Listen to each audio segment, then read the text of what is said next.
ಪ್ರಿಯ ಸಹೋದರ ಸಹೋದರಿಯರೇ, ಇವತ್ತು ದೇವರ ವಾಕ್ಯವನ್ನು ಧ್ಯಾನ ಮಾಡಲಿಕ್ಕೆ ತಗೊಂಡ ಭಾಗ್ಯ ಯಾವುದೆಂದರೆ ಎರಡನೇ ಸಮುವೇಲ 5ನೇ ಅಧ್ಯಾಯ 18ನೇ ವಚನದಿಂದ. The book of 2 Samuel chapter 5 and verse 18 onwards.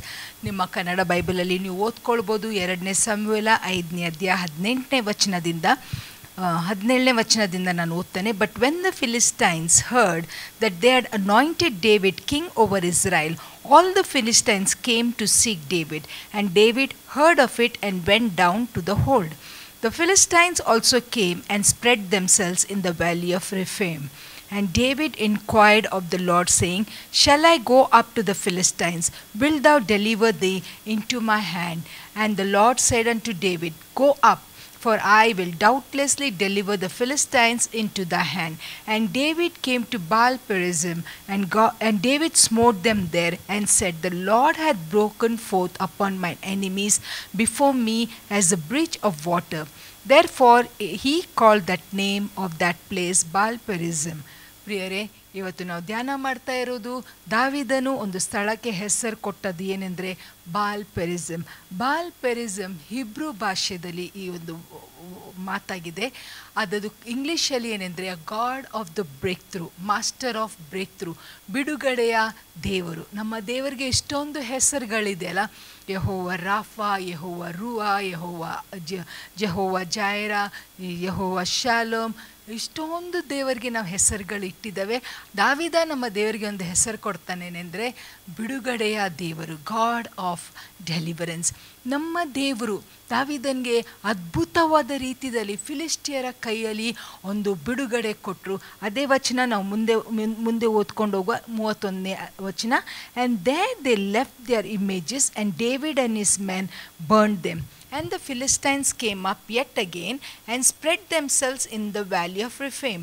And when David inquired of the Lord, he said, Thou shalt not go up, but fetch a compass behind them, and come upon them over against the mulberry trees. And let it be, when thou hearest the sound of a going in the tops of the mulberry tree, that then thou shalt bestir thyself, for then shall the Lord go out before thee to smite the host of the Philistines. And David did so, as the Lord hath commanded him, and smote the Philistines from Gibeah unto thou come to Gezer. Hallelujah. ಈ ವಚನ ನಾವು ಈಗ ಓದಿದ್ದೇವಲ್ಲ ಪ್ರಿಯರೇ, ಇಲ್ಲಿ ದೇವರು ದಾವಿದನಿಗೆ ಅರಸನಾಗಿ ಮಾಡಿದ ತಕ್ಷಣ ಫಿಲಿಸ್ಟಿಯರ್ಗೆ ಗೊತ್ತಾಯಿತು. ಫಿಲಿಸ್ಟಿಯರು ದಾವಿದನ ವಿರುದ್ಧವಾಗಿ ಯುದ್ಧಕ್ಕೆ ಬಂದಾಗ ದೇವರು ದಾವಿದದೊಂದು ಭಾಳ ಸುಂದರವಾದ ಒಂದು ವಿಶಿಷ್ಟ ಸಂಗತಿ ಏನೆಂದರೆ he always enquired the lord. ಏನೆಂದರೆ David was a strong warrior. He was good at war. ದಾವಿದ ಅನುಭವ ಉಳ್ಳಂಥ ಒಬ್ಬ ಯುದ್ಧ ವೀರರಾಗಿದ್ದ. He was perfect. He was excellent. ಆದರೆ ಸಹ ನನಗೆ ಇಷ್ಟು ವರ್ಷದ ಒಂದು ತಜುರ್ಮೆ ಇದೆ ಅಲ್ಲ, ನಾನು ಯಾಕೆ ದೇವರಿಗೆ ಕೇಳಬೇಕು, ನನಗೆ ಹೇಗೂ I can fight the battle ಅಂತ David never did that. He always inquired the Lord. That's why he always won the battle. ದಾವಿದಂದು ಈ ವಿಷಯದಲ್ಲಿ ನಾವೆಲ್ಲರೂ ಕಲಿಬೇಕೆಂದರೆ ಇಷ್ಟೇ ಒಂದು ಏರಿಯಾದಲ್ಲಿ ನಮಗೆ ಎಕ್ಸ್ಪೀರಿಯನ್ಸ್ ಇರ್ಬೋದು, we may be well versed in that area. ಇದು ಒಳಗೆದು ಹೊರಗೆದು ನಮಗೆ ಎಲ್ಲ ಗೊತ್ತಿರ್ಬೋದು. ಆದರೆ it is good to enquire the Lord. ಇಲ್ಲೇ ನಾವು ನೋಡ್ತೇವೆ, ಮೊದಲನೇ ಸರ್ತೆ ದಾವಿದ ಕೇಳಿದಾಗ ದೇವರು ಹೇಳ್ತಾರೆ, ಹೋಗು, ಅವರ ವಿರುದ್ಧವಾಗಿ ನೀನು ಯುದ್ಧಕ್ಕೆ ಹೋಗು. So he goes for war to in a place called Baal Perazim. ಈ ಒಂದು ಸ್ಥಳ, ಆ ಸ್ಥಳಕ್ಕೆ ಹಿಬ್ರೂ ಭಾಷೆಯಲ್ಲಿರುವುದು ಶಬ್ದಕ್ಕೆ ದೇವರು, ಬಿಡುಗಡೆಯ ದೇವರು ಅಂತ ನಾವು ಅರ್ಥ ನೋಡ್ತೇವೆ. ಇನ್ನೊಂದು ಸರ್ತೆ ಅವರ ಯುದ್ಧದಲ್ಲಿ ಅವರು ಸೋಲ್ತಾರೆ, ಫಿಲಿಸ್ಟಿಯರ್ ಸೋಲ್ತಾರೆ, ಆದರೆ ಅವ್ರು ಬಿಟ್ಟು ಕೊಡೋದಿಲ್ಲ. ಅವ್ರು ತಿರುಗಿ ಬರ್ತಾರೆ ದಾವಿದನ ಹತ್ರ. ಈಗ ದಾವಿದ ಹೇಳ್ಬೋದಲ್ಲ, ಮೊದಲನೇ ಸರ್ತೆ ನಾನು ಇವರನ್ನು ಆರಾಮ್ಸೆ ಸೋಲಿಸಿದೆ, ಎರಡನೇ ಸರ್ತೆ ಬಂದಿದ್ದಾರೆ, ಬರಲಿ, ಅದೇ ಒಂದು ಎಕ್ಸ್ಪೀರಿಯನ್ಸಿಂದ ನಾನು ಇವರನ್ನು ಸೋಲಿಸ್ತಾನೆ ಅಂತ ಯೋಚನೆ ಮಾಡಿರ್ಬೋದು. ಆದರೆ ಅವನು ಹಾಗೆ ಮಾಡೋದಿಲ್ಲ. ತಿರುಗಿ ಅವನೋಗಿ ದೇವರ ಹತ್ರ ಮೊರೆ ಇಡಾಗ ದೇವರು ಹೇಳ್ತಾರೆ, ಈ ಸರ್ತೆ ನೀನು ಯುದ್ಧ ಮಾಡಲ್ಲ, ನಾನು ಯುದ್ಧ ಮಾಡ್ತೇನೆ. ಮಾಡುವ ಮಾರ್ಗನೇ ಬೇರೆ. ಅದು ಹೇಗೆ ಅಂದರೆ ದೇ ಗೋ ಬಿಹೈಂಡ್. 23ನೇ ವಚನದಲ್ಲಿ ವಚನದಲ್ಲಿ ನಾವು ನೋಡ್ತೇವೆ. Then David inquired of the Lord told him to come behind from against the mulberry tree, and let it be when thou hearest the sound of a going in the tops of the mulberry tree, then thou shalt bestir thyself. ಇಲ್ಲಿ ದಾವಿದ ಏನು ಹೇಳ್ತಾನೆ ಅಂದರೆ, S I have knowledge, yes I have experience, yes I have people, yes I have won the battle, but I am putting everything in the side. ನಾನು ಎಲ್ಲವನ್ನು ಬದಿಗೆ ಇಟ್ಟು ನಾನು ದೇವರನ್ನು ದೃಷ್ಟಿಸ್ತೇನೆ. ಪ್ರಿಯರೇ, it is a wonderful thing that we should also learn from David. ಅಂದರೆ enquire the lord. ಯಾಕೆಂದರೆ ದೇವರ ಮಾರ್ಗಗಳೇ ಬೇರೆ. ಅಲ್ಲಿ ಅವನ ಯುದ್ಧವನ್ನು ಗೆಲ್ತಾನೆ. ಎರಡನೇ ಸರ್ತೆ ಸಹ ದೇವರು ಅವನಿಗೆ ಜಯ ಕೊಟ್ಟು ಆ ಯುದ್ಧದಲ್ಲಿ ಗೆಲ್ಲಲಿಕ್ಕೆ ದೇವರು ಸಹಾಯ ಮಾಡ್ತಾರೆ. ಇವತ್ತು ನಾನು ಏನು ಹೇಳಲಿಕ್ಕೆ ಇಷ್ಟಪಡ್ತೇನೆ ಅಂದರೆ, ಆ ದಿವಸ ಆ ಸ್ಥಳದಲ್ಲಿ ದಾವಿದನಿಗೆ ಜಯ ಕೊಟ್ಟ ದೇವರು, ದೇವರಿಗೆ ಹೆಸರಿಟ್ಟರೆ ಅಂದರೆ God of the breakthrough. ಈ ದೇವರು ಇವತ್ತು ನಿಮ್ಮ ಪರವಾಗಿ ನನ್ನ ಪರವಾಗಿ ಕೆಲಸ ಮಾಡ್ತಾರೆ. Today also we worship a God who is a God of the breakthrough. ಎಷ್ಟೋ ಜನರು ನಾವು ಎಷ್ಟೋ ವರ್ಷದಿಂದ ನಾವು ಕಾಯ್ತಾ ಇದ್ದೇವೆ, ದೇವರೇ ಈ ವರ್ಷ ನನಗೆ ಬಿಡುಗಡೆಯ ವರ್ಷ, ಈ ತಿಂಗಳು, ಈ ವಾರ, ಈ ದಿನ ಸ್ವಾಮಿ ನನ್ನ ಬಿಡುಗಡೆ ವರ್ಷ ಅಂತ ನಾವು ನೋಡ್ತೇವೆ. ಪ್ರಿಯರೇ, ಇವತ್ತು I want to encourage you all ಅಂತ ನಾವು ಯಾರೇ ದೇವರಿಗೆ ಮುಂದೆ ನೋಡ್ತಾ ಇದ್ದರೆ, ಅವರ ಹತ್ರ ನಾವು ಪ್ರಾರ್ಥನೆ ಮಾಡ್ತಾ ಇದ್ದರೆ, let us remember and let us know that my God is a God of breakthrough. ದಾವಿದನಿಗೆ ದೇವರು ಒಂದು ದೊಡ್ಡ ಜಯ ಕೊಟ್ಟರು, ಒಂದು ದೊಡ್ಡ ಬಿಡುಗಡೆ ಕೊಟ್ಟರು. ಅವನ ಅರಸನಾದ ತಕ್ಷಣ ಫಿಲಿಸ್ಟಿಯನರು ಅವರ ವಿರುದ್ಧವಾಗಿ ಬಂದಾಗ ದೇವರವನಿಗೆ ಜಯ ಕೊಟ್ಟದಕ್ಕೆ ದೇವರಿಗೆ ಅವನ ಹೆಸರಿಟ್ಟದೇನೆಂದರೆ master of the breakthrough, a God of the breakthrough. ಅದೇ ಸಮಯದಲ್ಲಿ ನಾವು ಮೋಶೆ ವಿಷಯದಲ್ಲಿ ನೋಡ್ತೇವೆ. ಪ್ರಿಯರೇ, ಮೋಶೆ ಫರೋನ ಮನೆಯಲ್ಲಿ, ಫರೋನ ಅಕ್ಕನ ಮನೆಯಲ್ಲೇ ಅವನು ಬೆಳೆದ. ಆದರೆ ಅವನಿಗೆ ಒಂದು ಸಮಯ ಬಂತು, ಅವನಿಗೆ ಗೊತ್ತಾಯ್ತೇನೆಂದರೆ I don't belong to the Pharaoh's family, I belong to the poor Israelites. ನಾನು ಆ ಗುಲಾಮ್ರು ನನ್ನ ಕುಟುಂಬದವರು, ಅಲ್ಲಿ ನನ್ನ ಅಪ್ಪಮ್ಮ ಇದ್ದಾರೆ, ಅಲ್ಲಿ ನನ್ನ ಜನಾಂಗ ಇದ್ದಾರೆ ಅಂತ ಒಂದು ಸಮಯ ಅವನಿಗೆ ಗೊತ್ತಾದ ಮೇಲೆ he became restless. He wanted to be one among those slaves. He wanted to identify himself as one among them. ಆ ಒಂದು ಗಲಿಬಿಲಿಯ ಸಮಯದಲ್ಲಿ ಅವನು ಆ ಊರನ್ನು ಬಿಟ್ಟು ಫರೋನ್ ಕಡೆಯಿಂದ ತನ್ನ ಪ್ರಾಣವನ್ನು ಉಳಿಸ್ಕೊಂಡು ಮಿದ್ಯಾನಿಗೆ ಓಡಿ ಹೋಗ್ತಾನೆ. ಮಿದ್ಯಾನಲ್ಲಿ ಅವನು ಇರಬೇಕಾದ್ರೆ ಪ್ರಿಯರೇ, not 1 year, not 2 years, not 3 years, 40 years he was looking unto God. ರಾತ್ರಿ ಹಗಲು ಅವನು ದೇವರನ್ನು ಮುಂದೆ ನೋಡ್ತಾ ಇದ್ದ. ದೇವರೇ, when will I encounter you? when will I see a breakthrough? ನನ್ನ ಜೀವನದಲ್ಲಿ ಬಿಡುಗಡೆಯ ದಿನ ಯಾವಾಗ ಬರ್ತದೆ ದೇವರೇ? ಯಾವಾಗ ನೀನು ನನ್ನ ಜನರ ಕಣ್ಣೀರನ್ನು ನೋಡ್ತೀರಿ? ಪ್ರಿಯರೇ, ಇಷ್ಟೋ ಸಮಯ ನಾವು ಯಾವುದೋ ಒಂದು ವಿಷಯಕ್ಕೆ ಪ್ರಾರ್ಥನೆ ಮಾಡಿ ಮಾಡಿ ಮಾಡಿ ಮಾಡಿ ಸೋತು ಹೋಗಿಬಿಟ್ಟಿದ್ದೇವೆ. ಕೆಲವ್ರು ಹೇಳ್ತಾರೇನೆಂದರೆ, ನಾವು ಯವನಸ್ಥರು ಇರಬೇಕಾದ್ರೆ ನಾವು ಒಳ್ಳೆ ಅಭ್ಯಾಸ ಓದಿ ಒಳ್ಳೆ ಸ್ಟಡಿ ಮಾಡಿ ಏನೋ ಒಳ್ಳೆ ಹಣ ಸಂಪಾದನೆ ಮಾಡಿ ಒಂದು ಮನೆ ಕಟ್ಟಿಕೊಳ್ಬೇಕಂತ ಆಸೆ ಪಟ್ಟೆವು. ನಾವು ಯವನಸ್ಥರಿದ್ದೆವು, ನಮಗೆ ಮನೆ ಕಟ್ಟಲಿಕ್ಕೆ ಆಗಿಲ್ಲ. ಒಂದು ಸ್ವಲ್ಪ ವಯಸ್ಸಾದ ಮೇಲೆ ಮನೆ ಕಟ್ಟುವ ಅಂದರೆ ಮಕ್ಕಳ ಎಜುಕೇಷನ್ಗೆ ನಮ್ಮ ಅಮೌಂಟ್ ಎಲ್ಲ ಹೋಯಿತು. ರಿಟೈರ್ಮೆಂಟ್ ಆದಾಗ ಮನೆ ಕಟ್ಟುವ ಅಂದರೆ ಆವಾಗಲೂ ನಮ್ಮ ಕೈಗೆ ಏನೂ ಬಂದಿಲ್ಲ. ಇಷ್ಟು ವರ್ಷದಿಂದ ನಾವು ನಮ್ಮದೊಂದು ಸ್ವಂತ ಮನೆ ಕಟ್ಕೊಳ್ಬೇಕಂತ ನಾವು ಆಸೆ ಪಟ್ಟಿದ್ವಿ ಅಂತ ಜನರನ್ನು ಕೇಳಿದ್ದೀರಾ? ನಮ್ಮಲ್ಲಿ ಈ ಪ್ರೋಗ್ರಾಮ್ ನೋಡುವವ್ರು ಕೆಲವರು ಇರ್ಬೋದು, ಕೆಲವರು ಬೇರೆ ದೇಶಕ್ಕೆ ಹೋಗ್ತಾರೆ ಕೆಲಸ ಮಾಡಲಿಕ್ಕೆ. ಕಷ್ಟಪಟ್ಟು ಒಂದು ಮನೆ ಕಟ್ಕೊಳ್ಳುವ, ಅಥವಾ ಯಾವುದೋ ಒಂದು ರೋಗ ನಮಗೆ ಕಾಡ್ತಾ ಇರ್ಬೋದು, ಅಥವಾ ಯಾವುದೋ ಒಂದು ನಾವು ಹುಟ್ಟಿದ ಸಮಯದಲ್ಲಿ ನಮ್ಮ ಮನೆಯಲ್ಲಿ ಬಡತನ ಇದ್ದಿರ್ಬೋದು. ಸಾಲ ಸಾಲ ಸಾಲ ಸಾಲ. ಈ ವರ್ಷ ನಮ್ಮ ಸಾಲ ಹೋಗುತ್ತೆ, ಈ ತಿಂಗಳು ನಾವು ಸಾಲ ಹರಿತೇವೆ. ನಾವು ಒಳ್ಳೆ ಓದಿ ಅಥವಾ ಒಳ್ಳೆ ಕೆಲಸ ಮಾಡಿ ನಮ್ಮ ಸಾಲನ ಹರಿತೇವೆ. ಇಷ್ಟೋ ಜನರು ಇಷ್ಟೊಂದು ಅಪೇಕ್ಷದಿಂದ ದೇವರ ಬಳಿಯಲ್ಲಿದ್ದಾರೆ ಅಲ್ಲ ಪ್ರಿಯರೇ.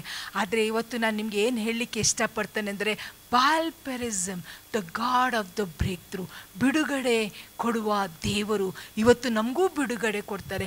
1 ವರ್ಷ ಅಲ್ಲ, 2 ವರ್ಷ ಅಲ್ಲ. ಕೆಲವರು ಯವನಸ್ಥ ಹುಡುಗಿಯರು ಬರ್ತಾರೆ, ಸಿಸ್ಟರ್ ಈ ವರ್ಷ ನಮಗೆ ಮದುವೆ ಆಗುತ್ತೆ ಅಂತ ನಾವು ಯೋಚನೆ ಮಾಡ್ತಾ ಇದ್ದೇವೆ. ಸಿಸ್ಟರ್ ನನ್ನ ಬರ್ತ್ಡೇ ಬರ್ತಾ ಇದೆ, ನನ್ನ ಬರ್ತ್ಡೇಗಿಂತ ಮುಂಚೆ ನನಗೆ ಮದುವೆ ಆಗುತ್ತೆ ಅಂತ ನಾನು ನಂಬ್ತಾರೆ. ಒಂದು ಅಪೇಕ್ಷೆದಿಂದ ದೇವರನ್ನು ದೃಷ್ಟಿಸ್ತವೆ. ವರ್ಷ ಬರುತ್ತೆ, ವರ್ಷ ಹೋಗುತ್ತೆ. ಮೋಶೆ ನಮ್ಮ ಪರಿಸ್ಥಿತಿದಲ್ಲೇ ಇದ್ದ. ಅವನು ನೋಡ್ತಾ ಇದ್ದ, ನನ್ನ ಜನರು ಹಗಲೇ ಇರಲು ಪ್ರಾರ್ಥನೆ ಮಾಡ್ತಾ ಇದ್ದಾರೆ. ಏನೆಂದರೆ ಅಬ್ರಹಾಮನ ದೇವರು, ಇಸಾಕನ ದೇವರು, ಯಾಕೋಬನ ದೇವರು, ಇವರಿಗೆ ನಮ್ಮ ಕೂಗನು ದೇವರು ಕೇಳ್ತಾರೆ, ನಮ್ಮ ಪ್ರಾರ್ಥನೆಗೆ ಉತ್ತರ ಕೊಡ್ತಾರೆ. 430 ವರ್ಷದಿಂದ ಅವ್ರು ಪ್ರಾರ್ಥನೆ ಮಾಡ್ತಾ ಇದ್ದಾರೆ ಅಂತ ಮೋಶೆ ದೇವರ ಮುಂದೆ ಬೇಡ್ತಾ ಇರ್ಬೋದು. ದಿನನಿತ್ಯ ಸೇನಾ ಬೆಟ್ಟದಲ್ಲಿ ನೋಡ್ತಾ ಇರ್ಬೋದು. ಯಾಕೆಂದರೆ ಅವ ಐಗುಪ್ತದಲ್ಲಿ ಇರಬೇಕಾದ್ರೆ ಒಬ್ಬ ರಾಜ್ಕುಮಾರ ಆಗಿದ್ದ. ಅವನ ಸ್ಟ್ಯಾಂಡರ್ಡ್ ಎಲ್ಲಿ ಆಗಿತ್ತು, ಅವನ ಸ್ಟೇಟಸ್ ಏನಾಗಿತ್ತು. ಆದರೆ ಇಲ್ಲಿ ಮಿದ್ಯಾನಲ್ಲಿ ಬಂದ ನಂತರ ನಾವು ನೋಡ್ತಾ ಅಂದರೆ ಅವ ಕುರಿ ಕಾಯ್ತಾ ಇದ್ದ. ಅವನು ಎಲ್ಲಿಂದ ಎಲ್ಲಿಗೆ ಬಂದ. ಆದರೆ ಪ್ರಿಯರೇ, ಅವನೊಂದನ್ನು ನಿರೀಕ್ಷೆ ಮಾಡ್ತಾ ಇದ್ದ, ನನ್ನ ದೇವರು ನನ್ನ ಹತ್ರ ಮಾತಾಡ್ತಾರೆ. ಒಂದು ಸಮಯ ಬರುತ್ತೆ, ಈ God of the mountains, he will speak to me, he will appear to me. ಒಂದು ದಿವಸ ಬಂತು ಪ್ರಿಯರೇ, a day came in his life. ಅದು ವಚನ ನಾವು ಓದ್ಕೊಳ್ಳುವ. Let's open our Bibles to Exodus chapter 3. ವಿಮೋಚನ ಕಾಂಡ ಅದ 3ನೇ ಅಧ್ಯಾಯಕ್ಕೆ ನಾವು ದೇವರ ವಾಕ್ಯವನ್ನು ತೆರೆಯುವ. ವಿಮೋಚನ ಕಾಂಡ 3ನೇ ಅಧ್ಯಾಯ 1ನೇ ವಚನದಿಂದ ನಾನು ಓದ್ತೇನೆ. Now Moses kept the flock of Jethro, his father-in-law, the priest of the Midian, and he led the flock to the backside of the desert and came to the mount of God, even to Horeb. And the angel of the Lord appeared unto him in a flame of fire out of the midst of a bush, and he looked, and behold, the bush burned with fire, and the bush was not consumed. And Moses said, I will now turn aside and see this great sight, why the bush is not burned. And when the Lord saw that he turned aside to see, God called unto him out of the midst of the bush and said, Moses, Moses. And he said, Here am I. Hallelujah, hallelujah. Mount of Horeb, ಬೆಟ್ಟದಲ್ಲಿ the day of breakthrough came to Moses. ಇಷ್ಟು ವರ್ಷ ಆಯಿತು ಪ್ರಿಯರೇ, 40 ವರ್ಷ. ಆದರೆ ಅವನ ಜನರು ಇಷ್ಟು ವರ್ಷ ಕಾದ್ರು, 430 ವರ್ಷ. ನಾವು ಅಂದ್ಕೊಳ್ತೇವೆ, ನಾವು 6 ತಿಂಗಳು ಪ್ರಾರ್ಥನೆ ಮಾಡ್ತೇವೆ, 1 ವರ್ಷ ಪ್ರಾರ್ಥನೆ ಮಾಡ್ತೇವೆ, ಆಮೇಲೆ ನಮಗೆ ಬೇಸರ ಆಗುತ್ತೆ. ಎಲ್ಲಿದ್ದಾರೆ ಆ ದೇವರು ನಮ್ಮ ಬಗ್ಗೆ ಯೋಚನೆ ಮಾಡ್ತಾರಾ? ದೇವರು ನಮ್ಮ ಬಗ್ಗೆ ಏನಾದರೂ ಒಂದು ಕೆಲಸ ಮಾಡ್ತಾರಾ ಅಂತ ನಾವು ಮನಸ್ಸು ಬೇಸರ ಮಾಡಿ ಇಷ್ಟು ಜನರು ಪ್ರಿಯರೇ ಸಭೆಗೆ ಬರೋದು ಬಿಟ್ಟರು, ದೇವರ ವಾಕ್ಯ ಓದೋದು ಬಿಟ್ಟರು, ತಣ್ಣಗಾಗಿ ಹೋಗ್ಬಿಟ್ರು, ದೇವರೇ ಇಲ್ಲ ಅಂತ ಹೇಳಿದರು. ಯಾಕೆಂದರೆ ಅವ್ರಿಗೆ ಇದು ಬಿಡುಗಡೆಯ ದೇವರ ಮೇಲೆ ನಂಬಿಕೆ ಇಲ್ಲ. ಇವತ್ತು ನಿಮಗೆ ನನಗೆ ಬಿಡುಗಡೆ ದೇವರ ಮೇಲೆ ನಂಬಿಕೆ ಇದೆನಾ? God of the breakthrough. ಅದು ಆ ಹೆಸರು ಕೇಳಿದಾಗನೇ ನನಗೆ ಅಷ್ಟು ಖುಷಿಯಾಗುತ್ತೆ. ಯಾಕೆಂದರೆ he is a God of the breakthrough. ನಮ್ಮ ಎಂಥದೇ ಪರಿಸ್ಥಿತಿಯಲ್ಲಿ ಇದ್ರಿ, ಇಷ್ಟೇ ವರ್ಷ ಆಗಿರ್ಬೋದು, ನಮಗೆ ಯಾರಿಗೂ ಗೊತ್ತಿರಲಿಲ್ಲ ಮೋಶೆ ಎಲ್ಲಿ ಇದ್ದಾನೆ, ಮೋಶೆದು ಏನು ಗತಿ ಆಯಿತು, ಮೋಶೆ ಬದುಕಿದನೋ ಸತ್ತಿದನೋ, ಎಲ್ಲರಿಗೂ ಒಂದು ಪ್ರಶ್ನೆ ಇತ್ತೆಂದರೆ, ಯಾಕೆಂದರೆ 40 ವರ್ಷ ಒಬ್ಬೊಂದು ಸುದ್ದಿ ಇಲ್ಲದಾಗ ನಾವು ಏನನ್ನು ಯೋಚನೆ ಮಾಡ್ತೇವೆ ಅಂದರೆ, Moses is no more, Moses is gone away. ಆದರೆ ಪ್ರಿಯರೇ, God knew where Moses is. ಆ ಮೌಂಟ್ ಹೊರಬಲಿ ದೇವರು ಅವನಿಗೆ ಕಾಣಿಸಿಕೊಡುವಾಗ that was the day of deliverance. ದೇವರು ಅವನಿಗೆ ಹೇಳಿದ್ದೇನೆ ಅಂದರೆ, ಹೋಗಿ ಫರೋ ಮುಂದೆ ನಿಲ್ತ್ಕೊ, go and stand before Pharaoh and say let my people go. 430 ವರ್ಷದಿಂದ ಅವ್ರು ಕಾಯ್ತಾ ಇದ್ರು, ಅವರು ಬಿಟ್ಟು ಕೊಟ್ಟಿಲ್ಲ. ಮೋಶೆ ದಿನಾಲು ಬೆಳಿಗ್ಗೆ ಎದ್ದು ಸೀನಾಯಿ ಬೆಟ್ಟದಲ್ಲಿ ನೋಡ್ತಾ ಇದ್ದ, ಹೋರೇಬ್ ಬೆಟ್ಟಗೆ ನೋಡ್ತಾ ಇದ್ದ. ಯಾಕೆಂದರೆ ಅವನಿರುವ ಸ್ಥಳ ಎಲ್ಲ ಸ್ಥಳ ಸುತ್ತಮುತ್ತ ಬರೇ ಬೆಟ್ಟಗಳಿತ್ತು. ಅವನಿಗೆ ಹೇಳಿದ್ರು ಏನೆಂದರೆ, ಮಿದ್ಯಾನರು ನಂಬ್ತಾ ಇದ್ದದ್ದೇನೆಂದರೆ the God of the mountains. ಅವ್ರು ಯಾವಾಗಲೂ ಹೇಳ್ತಿದ್ರು ಏನೆಂದರೆ, ದೇವರು ಬೆಟ್ಟದ ಮೇಲೆ ಬರ್ತದೆ, ಬೆಟ್ಟದ ದೇವರು ಅಂತ ಅವ್ರದ್ದೊಂದು ನಂಬಿಕೆ ಇತ್ತು. ನಮ್ಮ ಅಬ್ರಹಾಮನ ದೇವರು ಯಾರೆಂದರೆ ಬೆಟ್ಟದ ದೇವರು ಅಂತ. ಸೊ ಮೋಶೆ ದಿನನಿತ್ಯ ಬೆಳಿಗ್ಗೆ ಎದ್ದು ಎಲ್ಲ ಬೆಟ್ಟಗಳನ್ನು ನೋಡ್ತಿದ್ದ. ಪ್ರಿಯರೇ, God of the breakthrough appeared. ಆಮೇಲೆ ನಮಗೆ ಆ ಕತೆ ಗೊತ್ತಿದೆ. It's such N awesome story how Moses let the people out of Israel. ಪ್ರಿಯರೇ, ಆ ದಿನ ನಿಮ್ಮ ಜೀವನದಲ್ಲಿಯೂ ಬರುತ್ತೆ, ನನ್ನ ಜೀವನದಲ್ಲಿ ಬರುತ್ತೆ. ದೇವರ ವಾಕ್ಯ ಹೇಳುತ್ತೇನೆಂದರೆ, ಒಂದು ಕಾಲ ಉಂಟು ನಮ್ಮ ನಿರೀಕ್ಷೆ ನಿರರ್ಥಕವಾಗಿ ಹೋಗುವುದಿಲ್ಲ. ಮೋಶೆದು ನಿರೀಕ್ಷೆ ನಿರರ್ಥಕವಾಗಿ ಹೋಗಿಲ್ಲ. ಅವನು ಕೇಳ್ತಾ ಇದ್ದ, where is this God of Abraham? Where is this God of Abraham? On the Mount of Horeb, God appeared to him and said, here I am that I am. ಆ ಒಂದು ದಿನ ಅವನ ಜೀವನದಲ್ಲಿ ಬಂತು. ನಾವು ಹಂಗೆ ಅಪೇಕ್ಷೆ ಮಾಡ್ತಾ ಇದ್ದಾವ? ಅನೇಕ ವರ್ಷದಲ್ಲಿಂದ ನಾವು ಮುಂದೆ ನೋಡ್ತಾ ಇದ್ದಾವ. ನಮಗಿಂತ ಚಿಕ್ಕ ಮಕ್ಕಳಿಗೆ ಮದುವೆಯಾಗಿ ಮಕ್ಕಳು ಆಯಿತು, ನಮಗೆ ಇನ್ನೂ ಒಂದು ಪ್ರಪೋಸಲು ಬರ್ತಾ ಇಲ್ಲ, ನಮ್ಮ ಲೈಫ್ ಸೆಟ್ಲ್ ಆಗ್ತಾ ಇಲ್ಲ. ಎಲ್ಲರಿಗೆ ಒಳ್ಳೆ ಕೆಲಸ ಸಿಕ್ಕಿತು, ಎಲ್ಲರೂ ಒಳ್ಳೆ ರೀತಿಯಲ್ಲಿ ಮೇಲೆ ಬಂದರು, ನಾವಿನ್ನು ಇಲ್ಲೇ ಇದ್ದೇವೆ, ನಮಗೆ ಎಂದಾದರೂ ಬಿಡುಗಡೆ ಇದೆನಾ? ನಮಗೆ ಕೆಲವರು ಕೇಳ್ತಾರೆ, ಪಾಸ್ಟ್ರೇ ನಮ್ಮ ಜೀವನದಲ್ಲಿ ಒಳ್ಳೆ ದಿನ ಬರ್ತದ, ನಮ್ಮ ಜೀವನದಲ್ಲಿ ಬಿಡುಗಡೆಯ ದಿನ ಬರ್ತದ? ಇವತ್ತು ನಾವು ಕಳೀತಾ ಇದ್ದೇವೇನೆಂದರೆ ನಮ್ಮ ದೇವರು ಬಿಡುಗಡೆ ಕೊಡುವ ದೇವರು. Baal Perazim the God of the breakthrough. ದಾವಿದನ್ಗೆ ಬಿಡುಗಡೆ ಕೊಟ್ಟ ದೇವರು, ಮೋಶೆಗೆ ಬಿಡುಗಡೆ ಕೊಟ್ಟ ದೇವರು. ಅದೇ ರೀತಿಯಲ್ಲಿ ಇನ್ನೊಬ್ಬರು ದೇವರ ವಾಕ್ಯದಲ್ಲಿ ನಾವು ನೋಡ್ತೇವೆ, ಯೋಸೆಫನು ಯವನಸ್ಥನಿರಬೇಕಾದ್ರೆ ಅವನ ಅಣ್ಣಂದಿಯರು ಅವನಿಗೆ ಮಾಡಿದ ಕತೆ ನಮಗೆ ಗೊತ್ತಿದೆ. ಅವನನ್ನು ತಗೊಂಡೋಗಿ ನೀರಿಲ್ಲದ ಬಾವಿಲಿ ಹಾಕಿದ್ದು, ಅಲ್ಲಿಂದ ತಗೊಂಡೋಗಿ ಪೋಟಿಪರ ಐಗುಪ್ತರಿಗೆ ಮಾರಾಟ ಮಾಡಿದ್ರು. ಐಗುಪ್ತರಿಂದ ಅಲ್ಲಿ ಅವನು ಪೋಟಿಪರ್ ಮನೆಗೆ ಹೋದ. ಒಂದ ನಂತರ ಒಂದು ಅವನಿಗೆ ಕಷ್ಟ ಬಂತು ಪ್ರಿಯರೇ. ಅವನು ಯೋಚನೆ ಮಾಡ್ತಾ ಇರಬೇಕು, ನಾನು ಏನು ತಪ್ಪು ಮಾಡಿದೆ ಅಂತ ಹೇಳಿ ನಾನು ಇಷ್ಟೆಲ್ಲ ಕಷ್ಟಪಡ್ತಾ ಇದ್ದಾನೆ.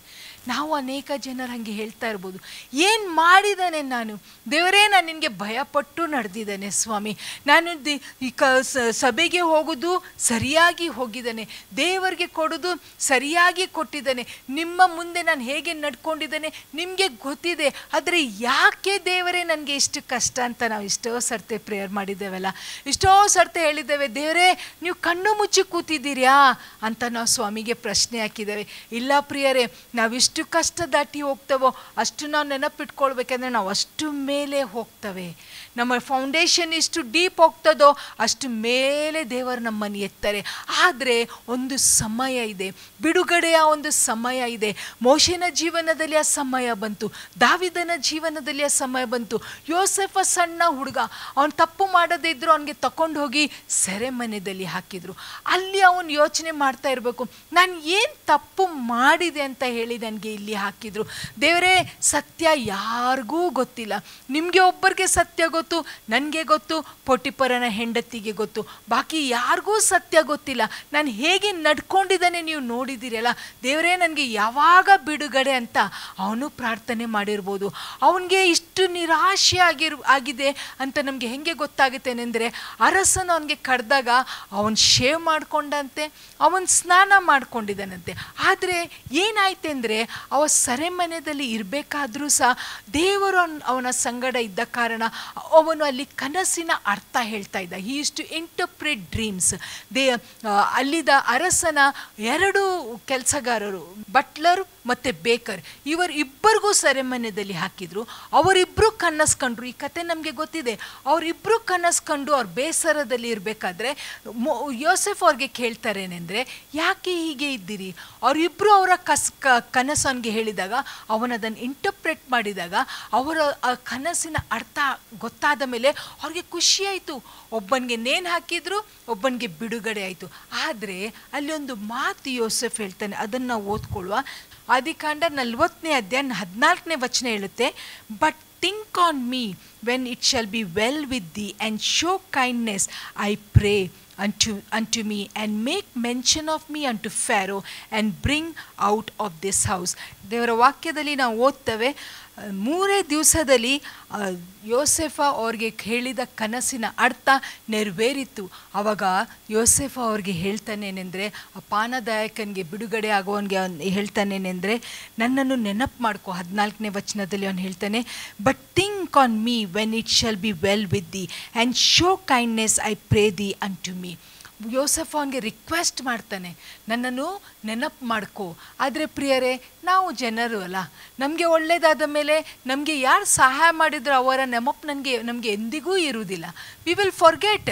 ಇಲ್ಲಿನೂ ಅವನ ಹೊರಗೆ ಬಂದ, ಅವನಿಗೆ ಬಿಡುಗಡೆ ಆಯಿತು, ಅವನು ತಿರುಗಿ ಪ್ಯಾಲೇಸಲ್ಲಿ ಅರಮನೆಯಲ್ಲಿ ಅವನ ಕೆಲಸಕ್ಕೆ ಪ್ರಾರಂಭ ಮಾಡಿದ, ಎಲ್ಲ ಆಯಿತು. ಆದರೆ ಯಾರು ಅವನಿಗೆ ಆ ಒಂದು ಸೆರೆಮನೆಯಲ್ಲಿ ಇದ್ದಾಗ ಕನಸಿನ ಅರ್ಥ ಹೇಳಿದ್ರು, ಅವನನ್ನು ಸಂಪೂರ್ಣವಾಗಿ ಮರೆತು ಬಿಟ್ಟರು.